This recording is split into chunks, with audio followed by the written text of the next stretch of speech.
While millions of people are screaming at their TVs, painting their faces, and emotionally falling apart because 11 strangers lost a game, there's a massive group of people who feel absolutely nothing. And according to neuroscience, their brains might actually be wired differently. Stay with me because what I'm about to explain will completely change how you see the sports-obsessed people in your life, and maybe yourself. Here's the part nobody talks about. Not caring about sports doesn't make you boring. It doesn't mean you lack passion, and it definitely doesn't mean something is wrong with you. But something is happening in your brain that's fundamentally different from the roughly 60% of Americans who follow sports religiously. So, let's start with the obvious question. Why do so many people care so much? Humans are tribal creatures. For thousands of years, belonging to a group meant survival. Your tribe protected you, fed you, kept you alive. Sports are basically modern tribes, just with better logos and more merchandise. When someone watches their team, their brain releases oxytocin, the bonding hormone, the same chemical that strengthens family bonds. Wild, right? Their brain literally treats millionaire athletes as if they're part of the same clan. But here's where it gets interesting. People who don't obsess over sports often have what psychologists call lower tribal instincts. Their identity isn't tightly tied to group belonging. They're more individualistic. They're more likely to think, I don't need to belong to something bigger to feel complete. And there's real research behind this. A 2019 study found that people with low sports interest showed significantly less us versus them thinking. Translation, they don't automatically hate the other team just because it's the other team. But it gets even stranger. What happens in the brain of a sports fanatic during a game is honestly a little concerning. You know that feeling right before opening a present, that anticipation? That's dopamine. Sports fans get that same hit during games, every play, every possession, constant microbursts of anticipation and reward. It's literally addictive. fMRI studies show that watching your team activates the same reward centers as gambling and other highly addictive behaviors, and the key ingredient is uncertainty. You don't know if your team will win. That unpredictability keeps dopamine flowing. It's called intermittent reinforcement, the most addictive reward schedule in psychology, the exact same principle behind slot machines. Your brain doesn't really care where dopamine comes from. It just wants more. People who don't care about sports, their dopamine systems simply aren't triggered by vicarious competition. And this might actually be genetic. Research from the University of Chicago suggests that variations in dopamine receptor genes can predict how much someone enjoys competitive spectator activities. Let that sink in. Your complete indifference to whether the Lakers win or lose might literally be written into your DNA. But there's another layer. Sports fans experience something called burging, basking in reflected glory. When their team wins, they say, we won. When their team loses, they lost. Notice the switch. People who don't obsess over sports are less likely to do this. Their self-concept is more stable. They don't need external victories to feel successful. Their self-esteem depends less on things completely outside their control. Now, before the comment section explodes, I'm not saying one is better than the other. I'm saying the psychological differences are real and fascinating. Here's the part that sounds contradictory.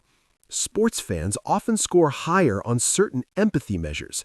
They practice caring deeply about the struggles of people they've never met, as long as they're wearing the right jersey.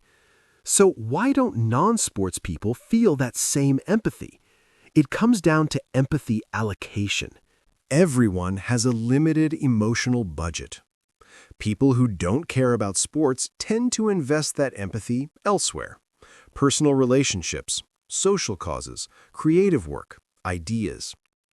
A 2021 study found that people with low sports interest scored significantly higher in openness to experience and appreciation of art and beauty.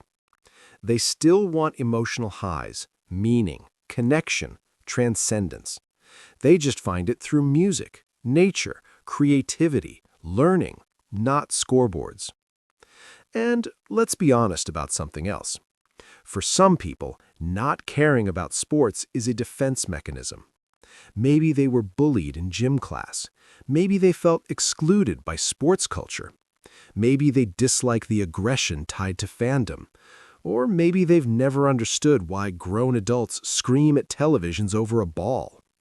Your indifference might have a backstory. Or maybe you just find it boring.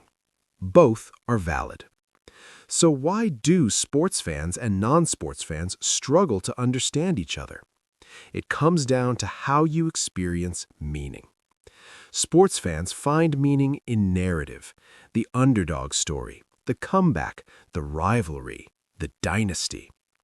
People who don't care about sports often see that randomness as meaningless. They think, why emotionally invest in something I can't control, performed by people I don't know, in a game that doesn't affect my actual life? They're not wrong, but neither are sports fans.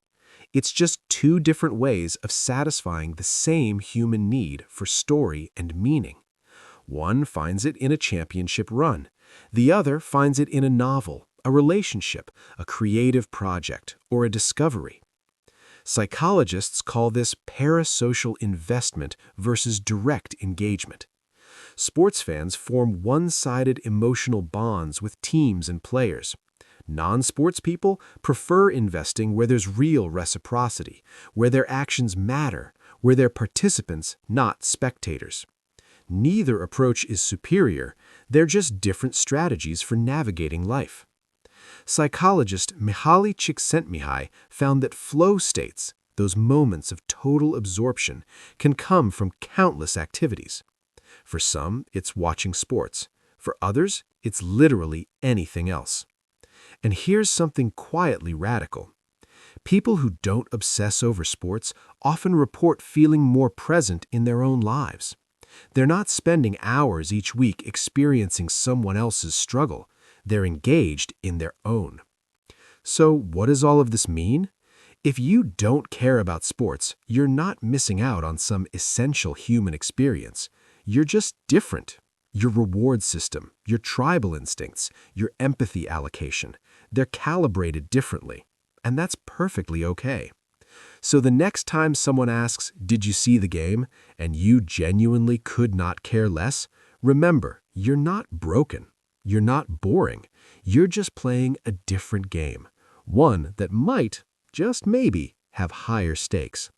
And if this resonated with you, you'll probably love why quiet people process information completely differently, and why that might be your biggest advantage.